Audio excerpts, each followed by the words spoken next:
Om.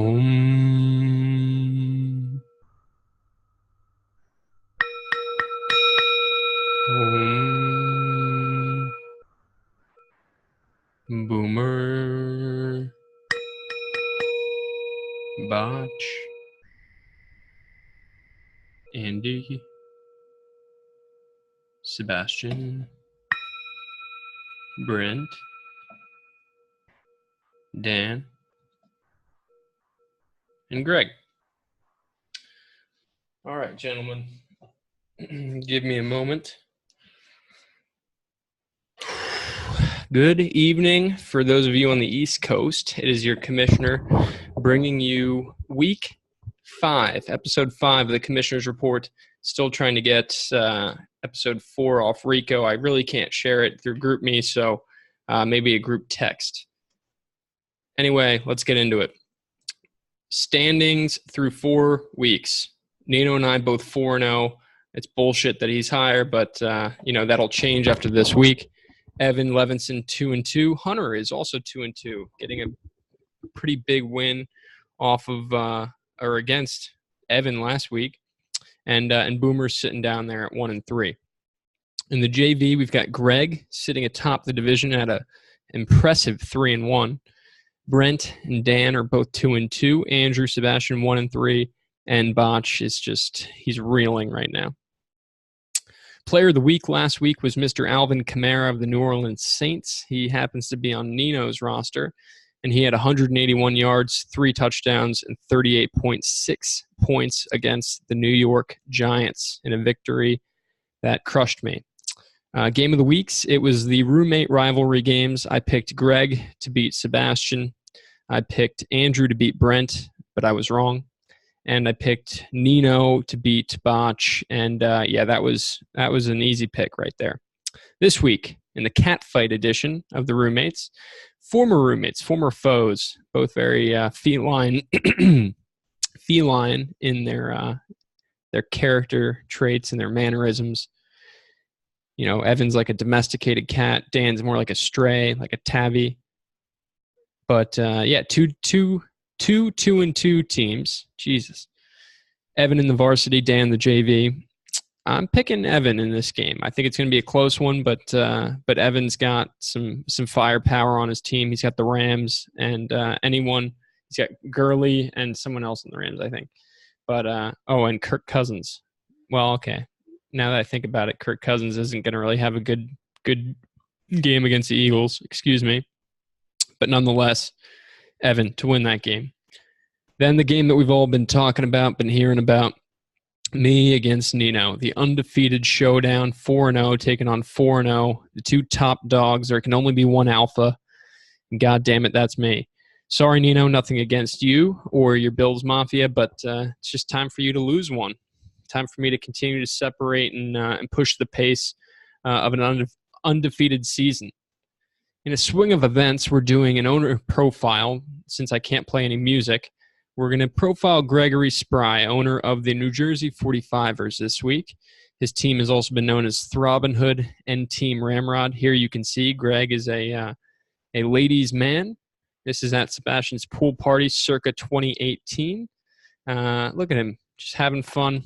You know, talk about making America great again. So here's Greg, a little profile. He's 3-1 on the year, 15-16 overall. He likes to cut taxes because they create jobs. And, here's a little tribute and shout out to Greg. Let's say China. China.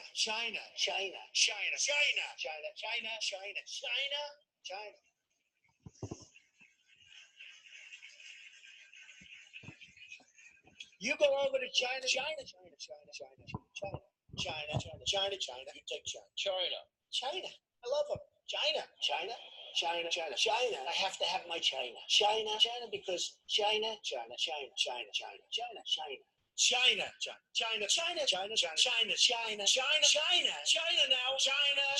You know, China. I know China very well. China.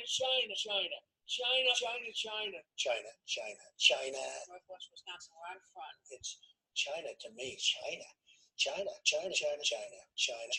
You want to buy from China? That's great. Buy from China. Buy toys from China. China in particular. China. I have people that I know in China. China. All right. That's enough of that. But yeah, Greg, here's a little profile on Greg. Greg's guy. He's a big China guy. And so until next week's ownership profile, there's a look at the New Jersey 45ers. Syracuse update. Last week we took on number 3 in the country, Clemson, at their place. Hard-fought game, very close. The spread was it was 22 points or something like that. It was disrespectful. They didn't think we could go in there and give them a game, and boy, did we ever. Should have won the game, but that Clemson defense is very good. That defensive line has at least 3 first-round draft picks, probably 4. And so for us to put up 23 points and make it the game that we did, there's no such thing as a moral victory, but you can't hang your head too low about how we looked against Clemson. This week, great bounce-back opportunity, rivalry game taking on Pitt. I think it's at the Dome, but I could be wrong. We're 5-point favorites right now. It's big. Every conference game is a big game. So if we can take care of business, improve to 2-1 with our conference record, it'll get us right back up there behind Clemson. As you can see there, this updated standings in the Atlantic Conference. We are currently 4th, but only a game off of that lead that Clemson, NC State, and BC have. Hopefully, as conference play picks up, the conference starts to beat itself up a little bit and brings some teams like NC State and Boston College back down to reality. I think we're a very good team, not Clemson good, but I think we are a bowl game good. So more to come. An update from Dan. So as some of you might know, Dan's all over the world right now. Some think he's in Europe. I've actually heard word that he's been captured and is currently locked up abroad.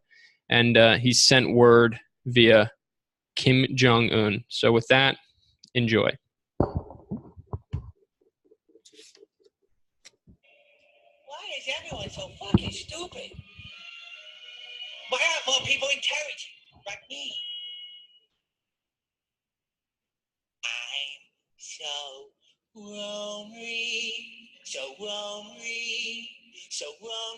inside real alone. There's no one, just me only, sitting on my little throne. I work really hard and make up great friends, but nobody listens, no one understands. Seems like no one takes me seriously. And so, I'm lonely. A little lonely. Poor little me.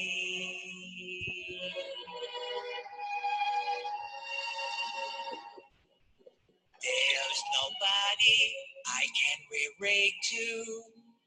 Feel like a bird in a cage. It's kind of silly, but not really, because it's filling my body with rage. I'm the smartest, most clever, most physically fit, but nobody else seems to realize it. When I change the world, maybe they'll notice me. And until then, I'll just be lonely. Yeah, little lonely. Poor little me.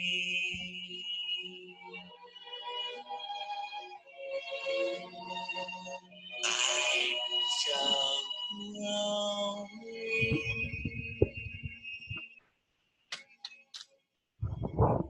Dan, for you, buddy. Hopefully you'll get out of that North Korean prison camp soon. All right, moving right along. Fired up. What am I fired up about? My Week 4 recap, my Week 5 picks, and what's hot this weekend that's not college football or postseason baseball. So last week I picked the Ravens over the Steelers, Saints over the Giants, Falcons over the Bengals, Dolphins over the Patriots. Went 2-2. What did we learn from the week? Falcons are having a really tough stretch with their injuries. I think they're a very good football team, but they just can't catch a break and can't stay healthy. Saints are a good team. Ravens are a very good team, and the Dolphins are not nearly as good as their record might have indicated last week. Who have I got this week? quickly, I'll go through it.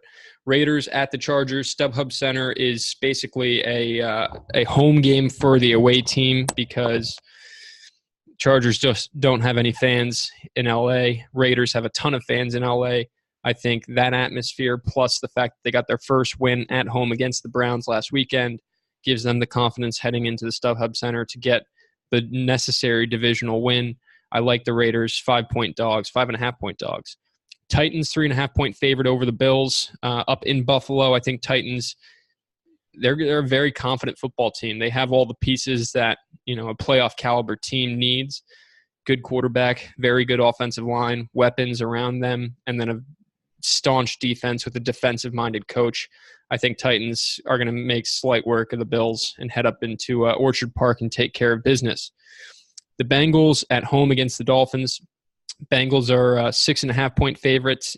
Touchdowns a lot to give, especially to a team that's 3-1 like the Dolphins, but the Dolphins showed me, I think, more of their true nature last week, and the Bengals already have wins against the Ravens and the Falcons, two teams that I think will be in the playoffs. I think the Bengals are a good team. They get Joe Mixon, their best offensive weapon outside of A.J. Green, back this week, so we'll see what they're bringing to the table with a big home game.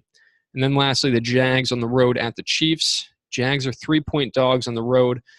I really like the Jags. I like Marrone and I like Tom Coughlin, and I like how they've been developing this team. Their defense is going to win them games. If you want to compare the Syracuse-Clemson game to this game, I can see why you might draw that comparison. You would see a staunch offense or a staunch defense like the Jags, best pass rush, best secondary, best linebackers in the AFC, arguably the entire NFL, taking on Pat Mahomes and the best offense in the AFC. I think the Rams have a better offense overall. Who's going to stop who? I think defense beats a good offense, even on the road. I think the Jags play well on the road, to be honest with you. And so I like the Jags in that as 3-point dogs. Here's a little update with through the first quarter of the year. I'm 9-7. Heading into the second quarter, here are my first 4 picks. Win some money off me. Lastly, what's hot this weekend that's not football or postseason baseball? UFC 229 taking place in Las Vegas this Saturday night. It is the lightweight championship among some other good fights, but this is the marquee matchup. Conor McGregor taking on Khabib Nurmagomedov. I can't say his name, but it's the 155-pound championship. These guys are very good fighters. This will be a very good fight.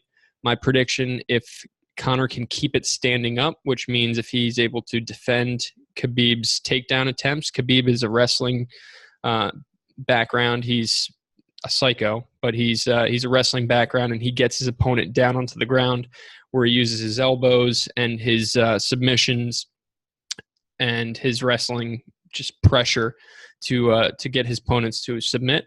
Conor, on the other hand, is a knockout artist. In the UFC, with knockout artists, with fatigue, you tend to see them, as the fight goes later on, lose a little bit of power behind the punch, but at the same time, the fatigue of their opponent keeps them in fights later than they should be. It's what happened with Conor and Nate Diaz the second time. Nate was beating Conor up, but Conor just got a couple punches in the third and fourth round and took care of business. So my prediction for this fight, I love Conor. I'm a big Conor fan. Not only is he Irish, but he's crazy, and he makes the UFC interesting. Khabib, he's a great fighter, but I don't think Saturday night is his night, but definitely give it a watch if you're looking for something. So lastly, quick poll. Which 1-3 team out of all of these will make the playoffs? I'm picking the Falcons and the Lions in the NFC and just the Raiders out of those AFC teams. The rest of them haven't shown me any type of playoff caliber. The Colts have won. They have an impressive win against Washington, tough loss to the Texans last week. And, they're playing the Patriots tonight, but I just don't think the Colts have enough talent, nor are they deep enough to make the playoffs in a time where the competitive parity of the NFL is at an all-time high. So with that, glad you let me nerd out on you tonight. Enjoy your Thursday night. Enjoy your weekend. And until next week, gentlemen, this is your commissioner saying so long. Thank you for watching the Commissioner's Report.